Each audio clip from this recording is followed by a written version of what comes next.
원야바람이. 네, 반갑습니다. 네, 오늘은 코로나가 다시 심하게 돼서 신도님들 없는 상태에서 온라인상으로 이제 여러분을 만나게 됐습니다.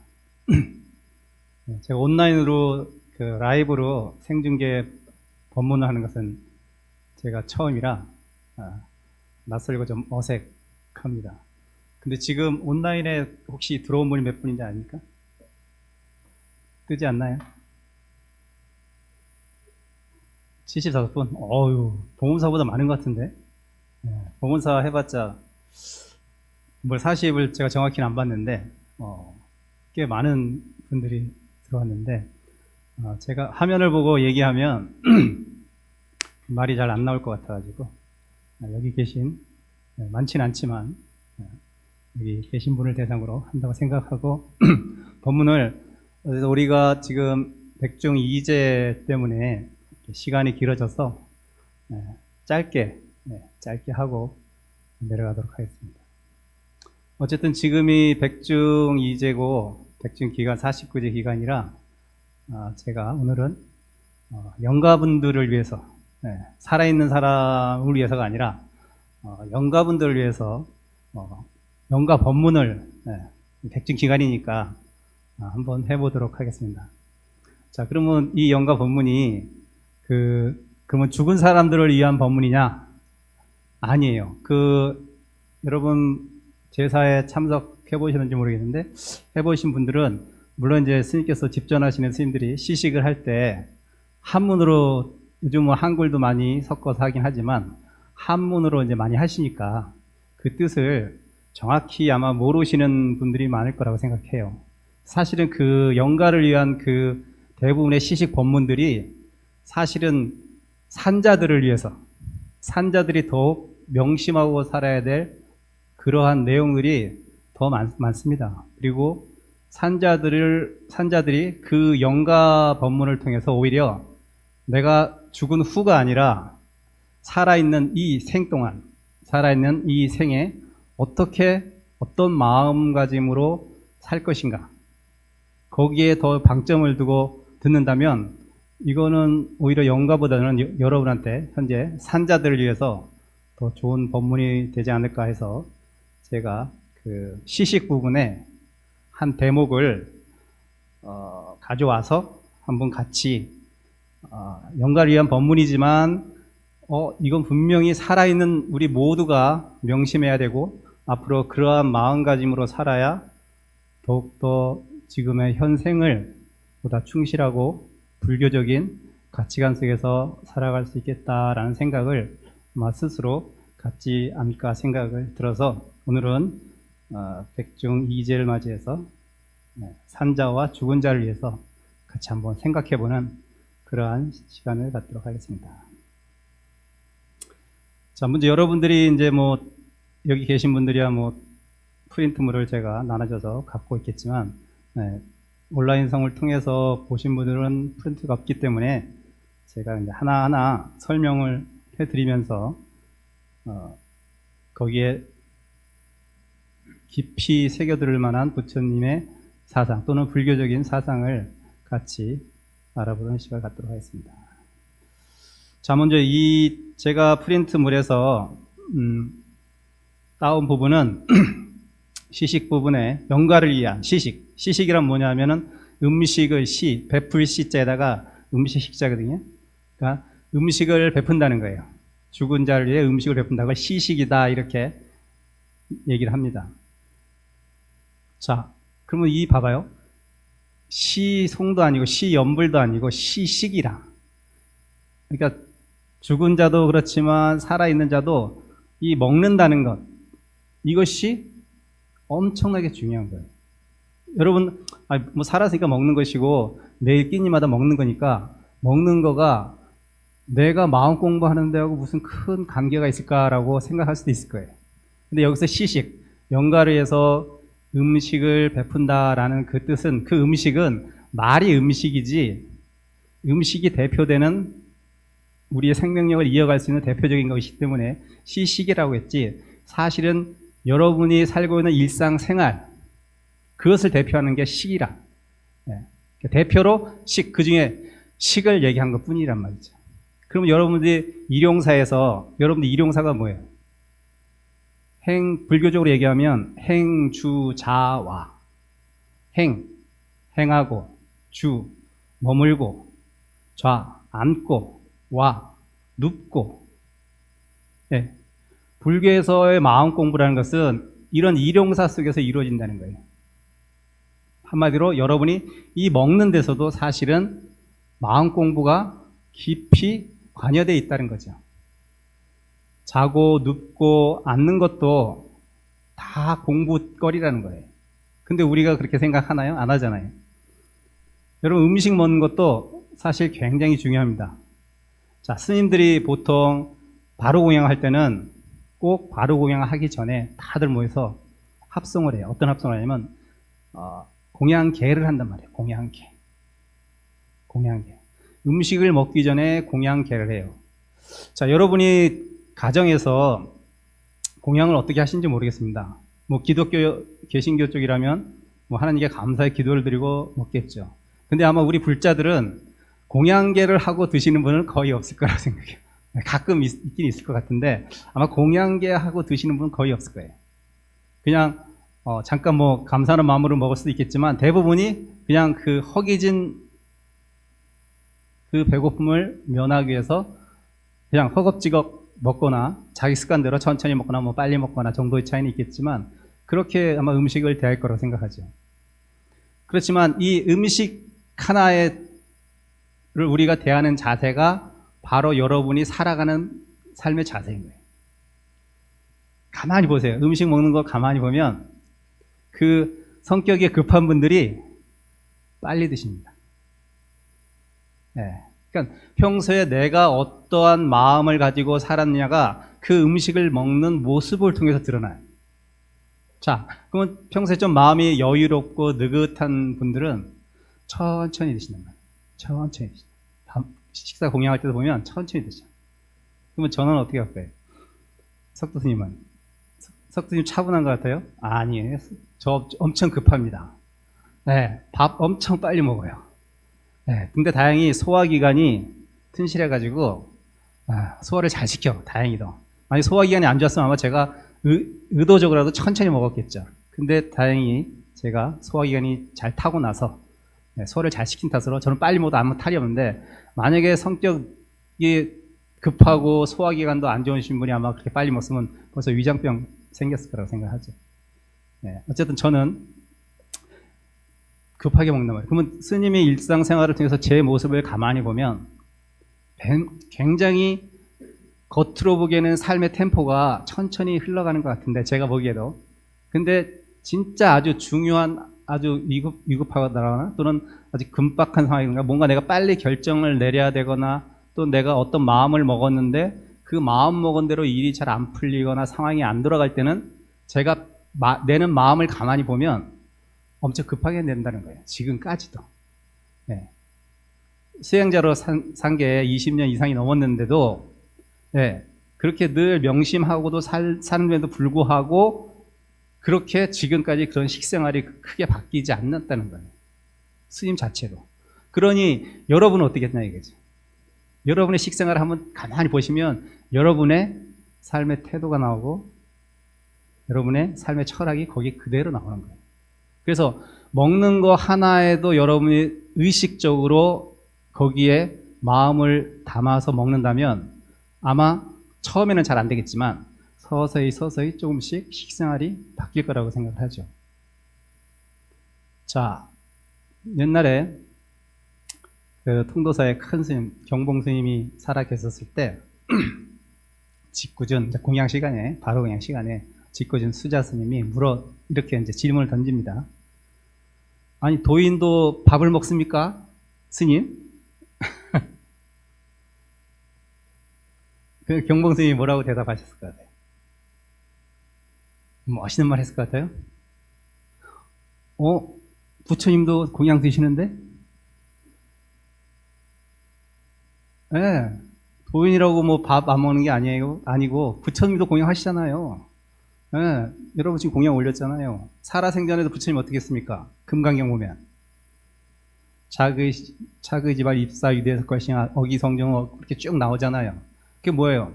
꼭 아침에 일어나서 바로 들고 마을 한 바퀴 돌아서 걸식해서 그거 가지고 공양하시고 그 다음에 일과가 시작된단 말이야. 먹는 것은 우리의 출발이자 마지막이라. 네. 우리가 숨을 쉬지 못하면 시체라 부르듯이 우리가 먹지 않으면 바로 그것은 산송장이 되어버리는 거예요. 그 먹는 것은 우리의 생명력과도 연관되지만 우리의 육신을 유지하고 그 육신을 통해서 정신을 키우는 아주 기본적이고 아주 기초적인 우리의 일상생활이긴 하지만 그것을 잘 하는 것이 여러분이 일상생활을 잘하는 기초이고 출발이 됩니다. 그래서 먹는 것은 그만큼 중요하기 때문에 영가들을 위해서 우리가 대표적으로 그냥 시식을 드린다, 시식을 올린다, 제사 지릴 때 제사를 드린다는 표현보다는 이런 표현을 쓴단 말이죠. 절집에서는 시식이란 베풀시 음식 식자라서. 자, 그래서 이 대목이 뭐냐면 상내 시식 풍경이에요. 첫 번째 구절이 상내 시식 풍경. 위에 뭐가 이제 쫙 이제 어떤 시식을 하는 중간에 그 위 것을 얘기하죠. 상내란 위에 윗상자에다가 올레자를 쓰니까. 자, 시식 풍경이 뭐예요? 시식을 영가를 위해서 시식을 드리고 그다음에 풍경은 뭐냐면 연부를 한다는 거예요. 음식을 베풀어서 음식만 베풀면 안 돼. 자, 음식은 몸을 키우고 몸을 유지시키는 작용을 합니다. 우리 몸에 들어가서. 그렇지만 음식이 우리 정신까지는 키우지 못하죠. 그렇죠? 그럼 우리는 그 음식만 가지고는 살 수 없는 거라. 음식만 먹으면 돼지라, 돼지. 예. 예, 나는 그 옛날에 내가 그 철학자가 얘기했듯이 나는 배고픈 철학자가 될지언정 배부른 돼지가 되지 않겠다 하듯이 먹는 것만 먹으면 그 사람은 철학이 없는 사람이 돼버려요. 자, 그러면 철학을 알려줘야 될 거 아니야. 그 철학이 뭐야? 풍경이라, 풍경. 한마디로 경전을 읊어준다는 뜻이에요. 영가에게 너의 몸을 유지하는 음식도 물론 주지만 네가 정신을 키울 수 있는 그 생각을 바꿀 수 있는 그것을 개송을 통해서 부처님의 개송, 조사 스님의 개송을 통해서 너에게 영가를 위해서 베풀어 주겠다. 그래서 시식 풍경이라는 것은 경을 읽어주겠다. 이런 뜻이란 말이죠. 그 다음에 나오는 대목이 이 연불공덕 이렇게 생겼어요.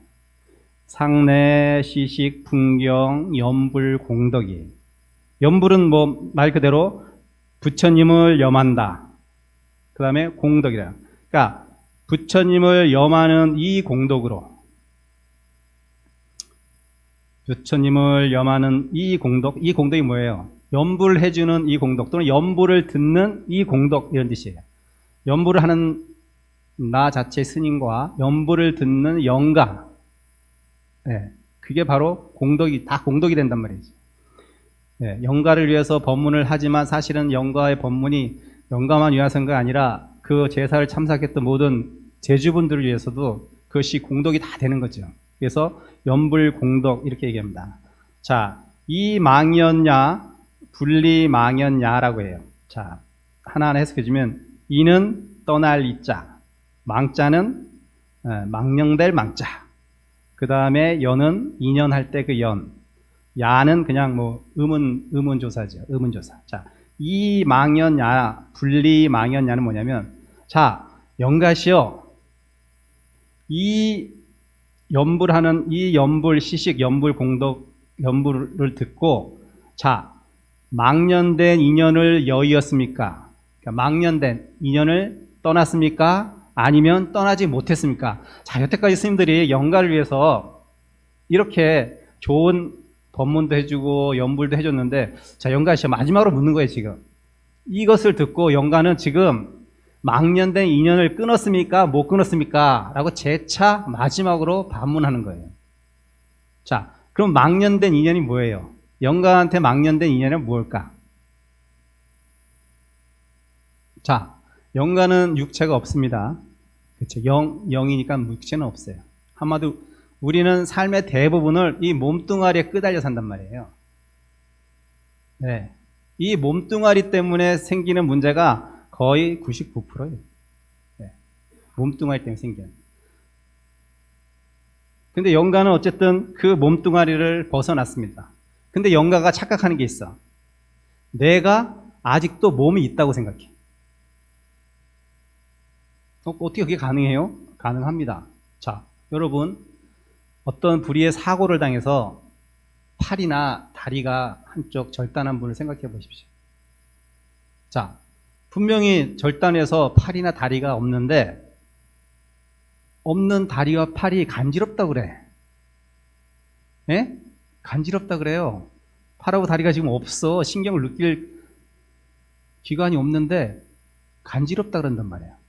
살아있는 자가 그래서 가능하다는 거예요. 예. 영가는 지금 분명히 죽어서 육신이 없는데도 불구하고 그 망연된 육체라는 그 모든 문제를 야기하는 그 육신에 끄달리는 거라, 계속.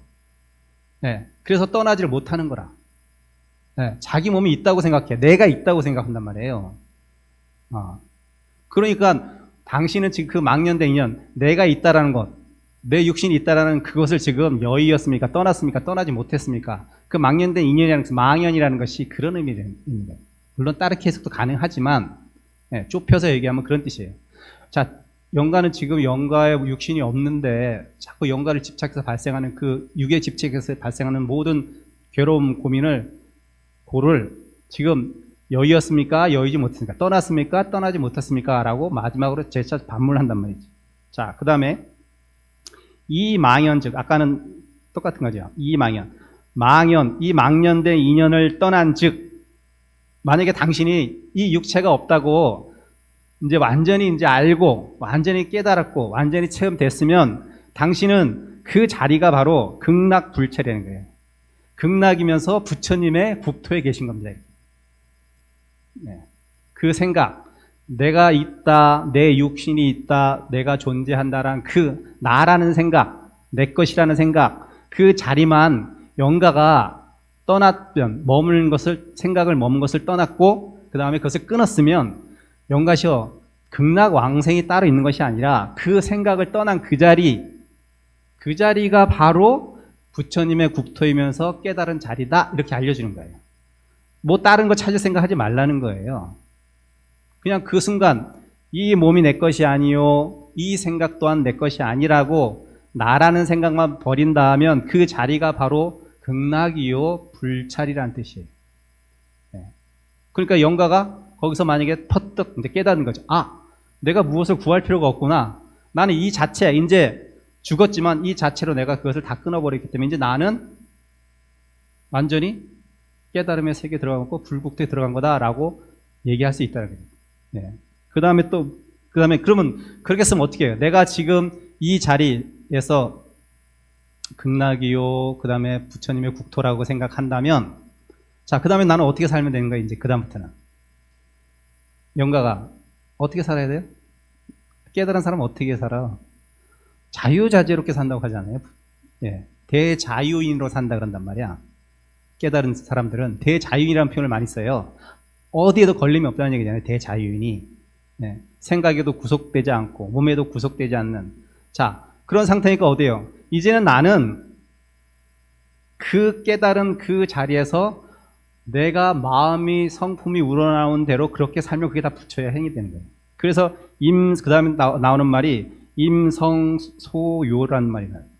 이망연즉, 이 인연을, 망연된 인연을 깨달은 즉, 떠났음을 깨달은 즉, 그 자리가 극락이요 부처님의 국토이니. 자, 그랬다면 영가시여, 임성소요하세요. 임성소요, 당신의 성품에 그대로 맡겨서 자유롭게 논일라, 소요하라, 이런 뜻이에요. 자유롭게 논여라, 이런 뜻이란 말이에요. 성품에 맡긴다는 게 무슨 말이에요? 내가 중생심으로 있을 때는, 중생의 마음으로 있을 때는 그 중생을 마음으로 움직이는 것은 모든 것이 다 괴로움으로 작용돼요. 근데 내가 그 마음을 탁 놓아서 나라는 생각을 버린 상태에서 내가 행을 하면 그 행은 깨달은 행이 돼요. 그러니까 깨달은 행과 깨닫지 못한 중생의 행과 부처의 행이 따로따로 있는 것이 아니라 내가 그 상황을 어떻게 바라보냐는 거예요. 그 상황을 어떻게 바라보고 어떻게 쓰느냐 문제는.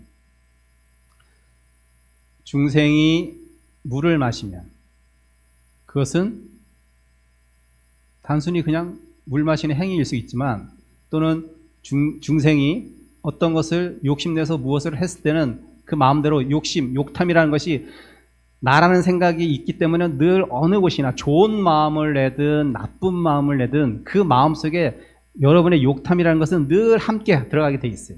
왜? 자유자재 깨닫지 못하고 소유하지 못하게 성품에 맡길 수 없기 때문에. 중생이라는 그 성품이 늘 있기 때문에 여러분이 그 중생심을 갖고 있는 날 아무리 좋은 일을 하고 악한 일을 하더라도 여러분은 중생의 마음으로 행하는 거예요. 그러니까 여러분이 누구를 도와준다는 것, 사실은 여러분이 스스로가 이 마음속에 무언가 중생심이 발동돼서 좋은 일도 하는 거라요. 깨닫지 못한 자들이 하는 것, 행은 다 그런 욕탐이 다 들어갔다는 거예요. 네. 근데 만약에 똑같은 일을 하더라도 부처가 하면, 부처의 마음을 가진, 성품을 가진 사람이 하면, 깨달은 자가 하면 그것은 부처의 행이 되고 괴로움이 없는 행이 되는 거예요. 자, 그럼 비유를 들어서 이렇게 얘기할 수 있죠. 풀잎에 맺힌 이슬이 있어요. 자, 풀잎에 맺힌 이슬을 뱀이 먹으면 그 물이 독으로 변합니다. 풀잎에 맺힌 이슬을 소가 먹으면 우유가 돼요. 그렇죠? 아니, 똑같은 풀잎에 맺힌 이슬인데 그것을 뱀이라는 놈이 먹으면, 뱀이라는 게 비유적인 으로 표현합니다. 뱀이라는 게 뭐냐면 그냥 얘기하면 그냥 중생심으로 하면 그 사람한테 그것이 독이 되어서 나오고, 똑같은 건데 부처의 마음을 가진 소라는 것은 이롭다는 의미라잖아요. 우리한테 이로운 것 존재잖아요. 그 중생심이 아닌 부처의 성품을 가진 자가 그 이슬을 마시면 우유로 변해서 여러분한테 큰 법을 베풀 수 있는 거예요. 그러니까 어떤 행을 했을 때 그 행이 나쁘냐 좋냐 이게 중요한 것이 아니라 내가 어떠한 성품을 갖고 그것을 대하느냐의 문제라는 거죠. 네.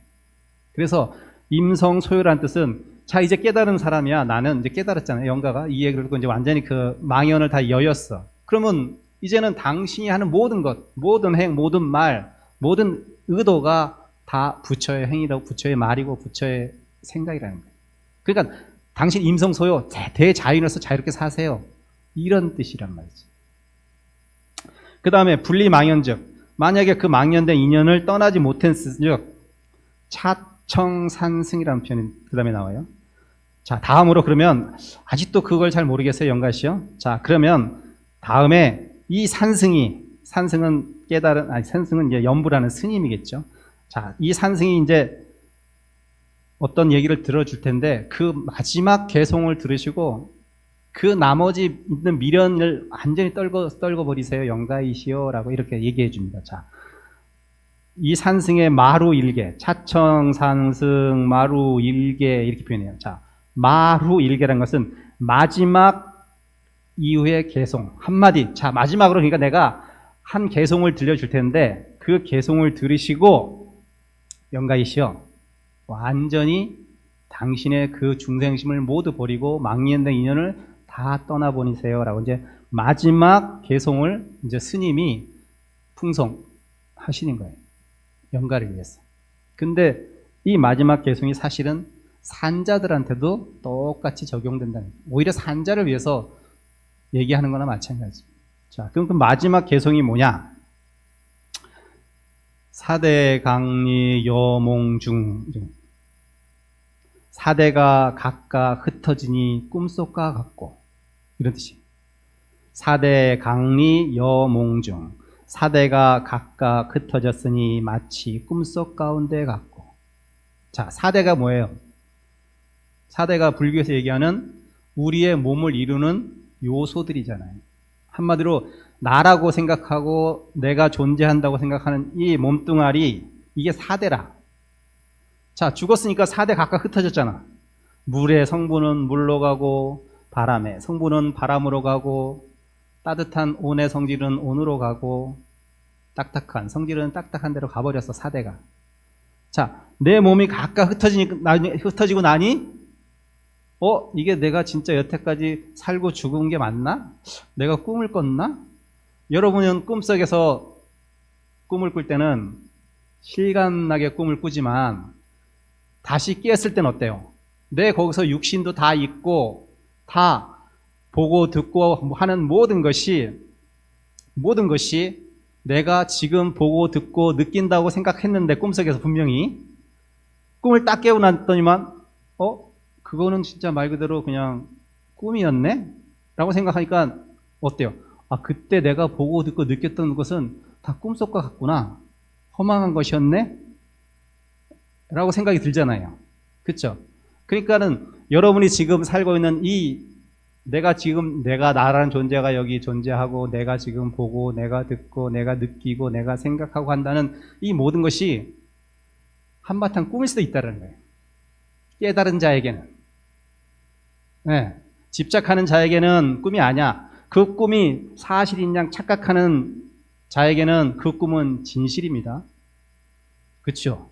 근데 그것이 꿈인 줄 아는 자에게는 진실이 아닌 걸 알잖아요. 꿈속이라는 걸 알기 때문에 꿈속에서 아무리 슬프고 아무리 나를 괴롭게 하는 것들이 있다 한들 내가 진실로 슬프고 괴로워하겠어요?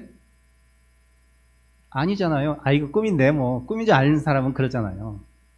그러니까 깨달은 자에게는 우리가 살고 있는 이 현실의 이 세계가 한바탕 꿈과 같은 거라. 그러면 누가 지금 나를 괴롭히고 무엇이 나를 괴롭게 한다 그래서 진정으로 내가 마음적으로 괴롭고 슬플까요? 아니잖아. 이거 꿈인데 뭐. 지나고 나면 다 꿈인데 뭐 여기서 내가 괴로워할 필요 뭐 있어. 큰 고통이 있다 그래서 내가 이것이 꿈인데 뭐 진실된 고통이 아닌데 라고 여러분 생각을 할 수 있으면 여러분 깨달은 사람이에요. 스님이 어제 치과에 갔었어요. 스님이 치아가 아주 좋다고 얘기하는데 왜 갔냐면 치과에 갔더니 그 전날 그 공양청이 있어갖고 식사를 하다가 뭐 딱딱한 걸 탁 씹었는데 제가 이제 사랑니가 아직 너무 잘나서 뽑질 않았는데 거기에 좀 썩어 있었어요. 그래서 그 하나만 제가 이제 타고 이렇게 약간 땜빵 하듯이 떼었었어요. 그래서 한 3년 잘 썼는데 그 음식 한 번 내가 잘못 씹었더니 딱딱한 것도 아닌데 그게 진짜 무슨 천둥 소리가 제 귀에 들리더라고요. 빡 소리가 나더니만 찌릿한 거예요. 이게 뭐지? 아무래도 제 느낌으로는 이게 지금 이 치아가 금이 같구나. 뭐 자는데 막 시큰시큰해요. 그래서 그 다음날 바로 토요일날 어제 치과에 갔더니 그 땜빵 했던 것이 금이 가버린 거죠. 네. 그래서 제가 이건 사랑니니까 뽑아도 되고 그냥 뭐 치료하셔도 된다고 해서 제가 뽑지 마시고 그냥 쓸 수 있게 해달라고 해서 이제 신경 치료를 하는데 제가 속으로 그렇게 생각했죠. 이것은 꿈이야. 꿈이 아니에요. 앞으로 한 3-4번 더 가야 되는데 너무 아픈 거예요. 그 순간은 너무 아파요. 네. 그냥 저도 못 깨달았어요. 이게 꿈인 줄 알면 그 고통이 꿈인데 뭐 잠깐 지나가는 것 뿐인데 라고 생각해야 되는데 이 고통이 꿈이 아니더라고. 너무 아픈 거예요. 근데 진짜 제가 진짜 어떤 한 소식을 했다 그랬으면 그 고통은 분명히 있을 거라 생각하죠. 네. 그렇지만 공포는 없었을 거예요. 제가 딱 거기 누웠는데 그 아픔에 대한 공포 때문에 더 아픈 거야. 가만히 제가 생각해봤죠. 내가 왜 이렇게 아프지? 이거 잠깐 참으면 되는데 하는데 그 느낌, 그런 것을 미리 제가 짐작을 해가지고 생각하니까 여기에 온 신경이 쓰이면서 그것이 진정으로 있는 고통의 지수보다 3배, 4배가 더 크게 저한테 다가온다는 거예요. 네. 고통보다 공포가 더 무섭다는 거예요. 근데 여러분은 지금의 삶을 다 그렇게 살고 있어요. 주어진 고통은 사실 별거 아닌데 내가 그 고통을 키워 공포까지 변해. 네, 공포까지 변할 정도로 키운단 말이에요. 네. 그러면 부처님도 돌아가셨고 깨달은 조사스님도 다 돌아가셨는데 죽은 건 다 마찬가지야. 그러면 그 죽음이 다 그러면 똑같은 죽음일 것 같아요? 중생들하고? 여러분 죽을 때 깨닫지 못한 자들은, 마음 공부 안 한 자들은 어떻게 죽어요? 공포 속에 죽습니다. 고통은 다 있죠. 부처님도 고통스럽게 돌아가셨어요. 내 몸은 다 낡아 빠진 뭐 푸대자루 같고 삐그덕거리는 뭐 마차와 같다 이렇게 경전의 표현이 나온단 말이에요. 그 뭐 고통스럽다는 얘기잖아요. 고통은 다 있어요, 깨달아도. 근데 공포는 없어. 왜 한바탕 꿈인데? 공포는 없단 말이에요. 근데 여러분은 공포 속에 죽어가는 거예요. 마음 공부 안 하면. 네. 공포 속에 제가 치아 치료하면서 더 아픔보다 더 많은 것을 아파했듯이 네. 그렇게 된단 말이죠. 그래서 여러분이 마음 공부 안 하면 공포 속에서 죽어갈 테니까 마음 공부를 꼭 해야 되는 거예요. 그래서 평소에 그것도 갑자기 하면 안 돼요. 평소에 그 생활 제가 아까 일용사 속에서 행주자화 속에서 해야지 그나마 그 죽을 때 될까 말까지 그거 다 놓다가 나중에 뭐 일 생겨가지고 한다? 아 그런 건 없어요. 그런 건 없어요. 그랬으면 저도 그렇게 하죠. 반짝 한번 공부해가지고 바짝 공부해가지고 그런 건 없어요. 일용사 속에서 먹고 자고 눕고 하는 모든 것 속에서 여러분이 마음을 놓지 않고 그것이 왜 그렇지 무엇이지라고 생각하지 않으면 맨날 그 중생심에 끌려다녀서 공포 속에서 그렇게 생을 마감하게 된다는 말이죠. 그건 스님도 해당됩니다. 여러분한테 하는 소리가 아니에요. 자, 그냥 4대가 각각 흩어졌으니 이젠 꿈속과 같다. 자, 영가시원 다 이제 그렇게 됐습니다. 자, 그 다음에 육진, 심식, 본래, 공이란 말이 나와요. 육진, 6가지의 티끌, 그 다음에 심식, 마음과 의식, 본래 공한 것입니다. 이런 뜻이. 자, 영가시여, 당신이 그 육진이라는 그 심식이라는 그것은 본래 공한 자리였습니다. 이런 뜻이에요. 자, 그럼 육진이 뭐예요? 육진. 내가 보고 듣고 느끼는 색, 수, 상, 행, 식, 아니, 비, 설신, 의. 이것이 사실은 본래로 내가 보고 듣고 느끼는 것이 기가는 분명히 눈으로 보고 귀로 듣고 피부로 감촉을 느끼지만 그것은 사실 본래로 무엇이 있어서 내가 보고 무엇이 있어서 내가 듣고 무엇이 있어서 내가 느끼는 것이 아니라 그 자리는 사실은 공한 자리인데 왜 공하다고 표현했냐면 없다는 의미가 아니에요. 공은 그것이 성립되는 존립 조건이 어떻게 되냐면 무엇이 있고 무엇이 있고 무엇이 있는 거예요. 그러니까 내가 있어서 보고 듣고 느끼는 것이 아니라 대상이 있고 느끼는 어떤 기관이 있고 그 느끼는 의식하는 고놈이 있어서 그것이 내가 있다고 생각하고 본다고 생각하고 느낀다고 생각하는 뿐이지 사실 그것은 내가 무엇이 이 안에 있어가지고 내가 보고 듣고 느끼는 것이 아니다 이 말이에요. 본래 공한 자리다 이렇게 얘기하는 거예요. 그래서 나라는 게 없다는 얘기야. 무아를 얘기하는 거예요. 사실은 아가 없다는 거예요.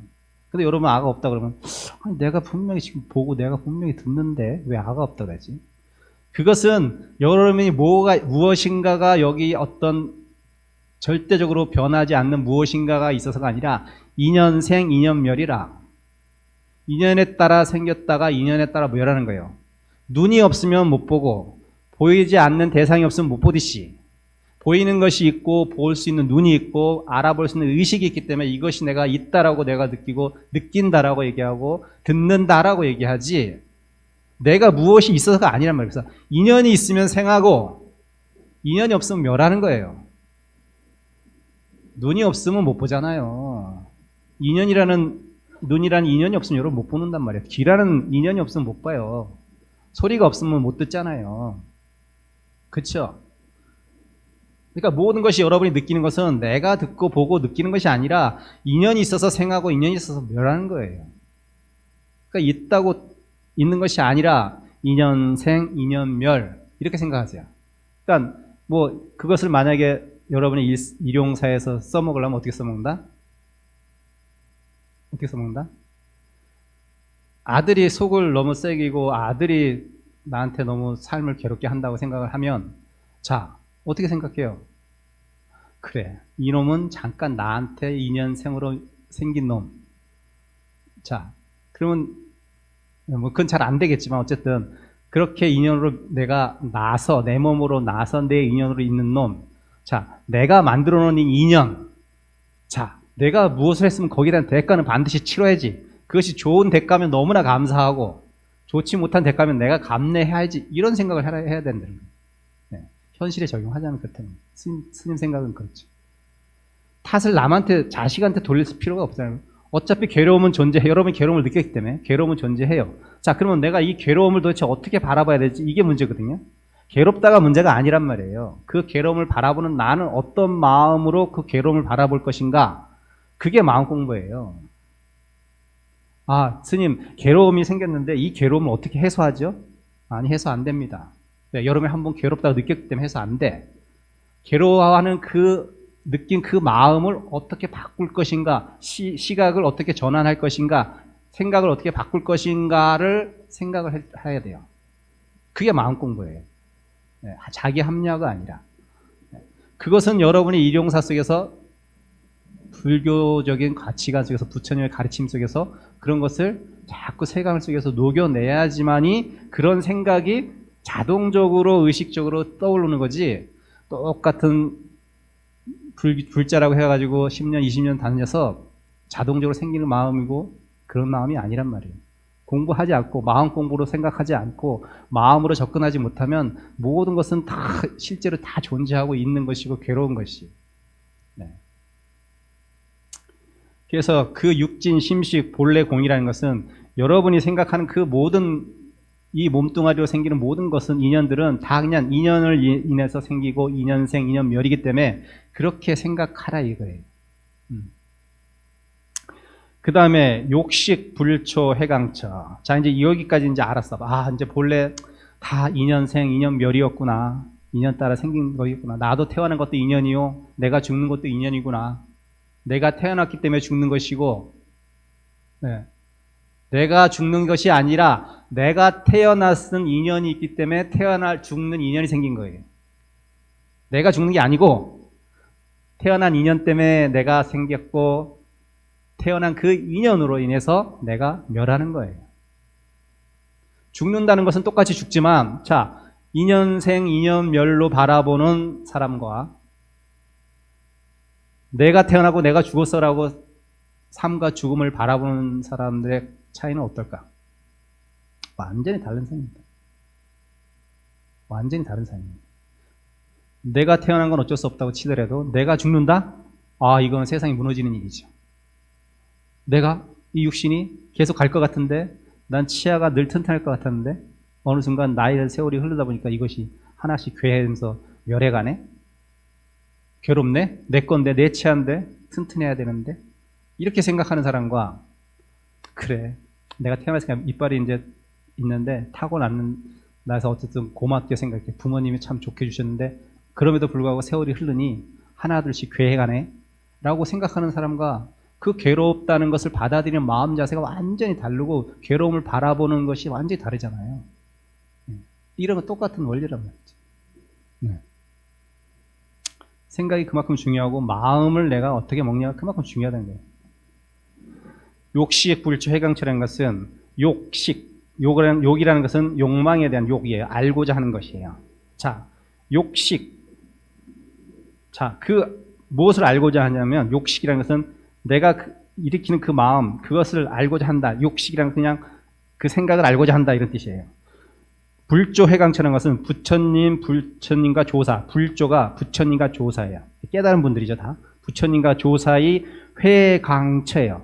돌이킬 회, 빛광자, 처소처자. 빛이 돌아가는 곳, 이런 뜻이에요. 회강처라는 것은 빛이 돌아가는 곳.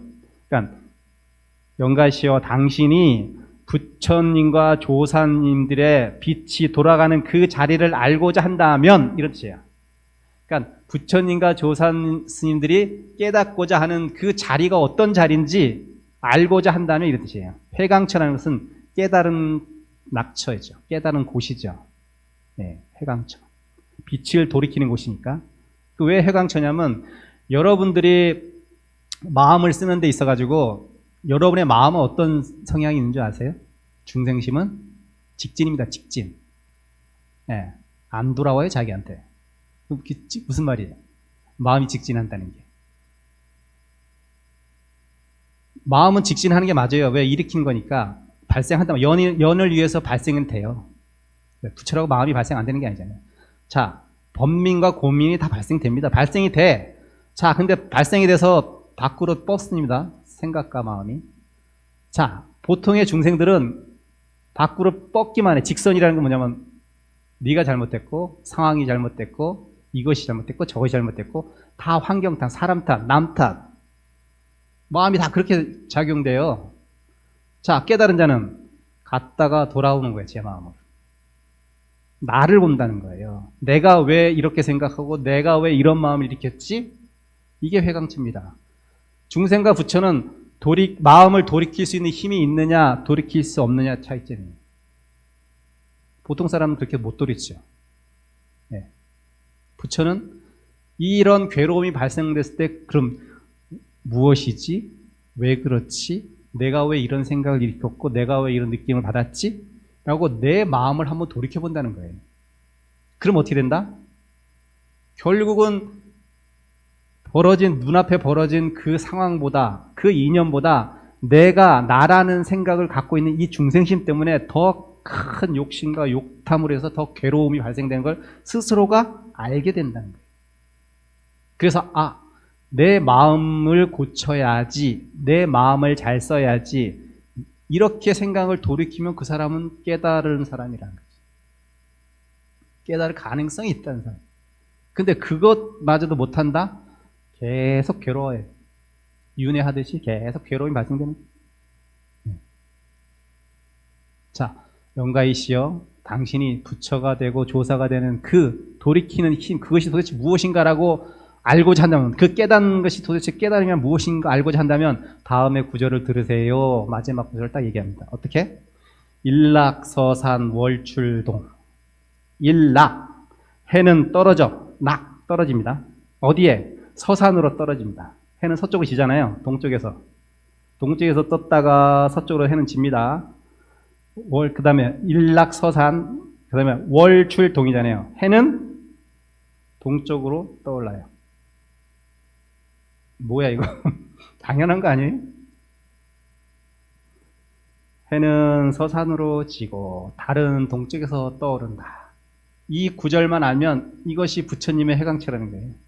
깨달은 자가 여기서 다 깨달았다는 거예요. 깨달을 수 있다는 거지. 당연한 말인데? 해가 반대 동쪽으로 떠 서쪽으로 지는데 맞는데? 근데 이걸 가지고 무슨 그게 부처님의 깨달은 낙처지? 조사가 깨달은 낙처지? 이게 화두입니다. 이게 화두예요.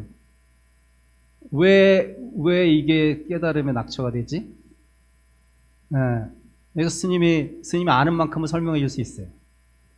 근데 그렇게 제가 설명을 해주게 되면 여러분의 인식의 폭이 좁아져 버려. 인식의 폭이 좁아져요. 여기까지네 라고 생각이 돼요. 근데 여러분이 계속 궁금증을 가지고 생각해 보세요. 이거 당연한 말을 왜 이걸 가지고 깨달았다고 하지? 낙처라고 생각하지? 라고 그 의문을 가지고 왜 그러지? 무엇이지? 왜 그러지? 왜 그러지? 라고 계속 의문을 던지십시오. 일상생활 속에서. 그러면 정답이 생기는 사람은 한번 어떤 스님을 공부 많이 된 스님을 찾아가서 한번 얘기해보면 그 스님이 아는 만큼 또 설명해 줄 수도 있어요. 어쨌든 이게 이제 여러분한테 오늘 스님이 내리는 숙제니까 한번 잘 생각해 보시고 영가한테도 해준 얘기인데 영가는 이 얘기 듣고 번떡 깨달아서 지금 극락세계에서 임성 소유하고 있을 거예요. 그러니까 여러분도 여러분의 극락과 불찰은 여기입니다. 딴 데 가서 찾으면 안 돼요. 일용사수에서 찾아야 돼요. 그래서 이것을 잘 생각하고 이 극락세계인 이곳에서 한번 도대체 부처님의 해광처가 왜 해가 동쪽에서 동쪽으로 서쪽에서 또 동쪽으로 지는가? 그걸 잘 생각해 보시면 아마 괴로움에서 많이 벗어날 수 있을 거라고 법사는 생각합니다. 여기서 마치겠습니다. 감사합니다.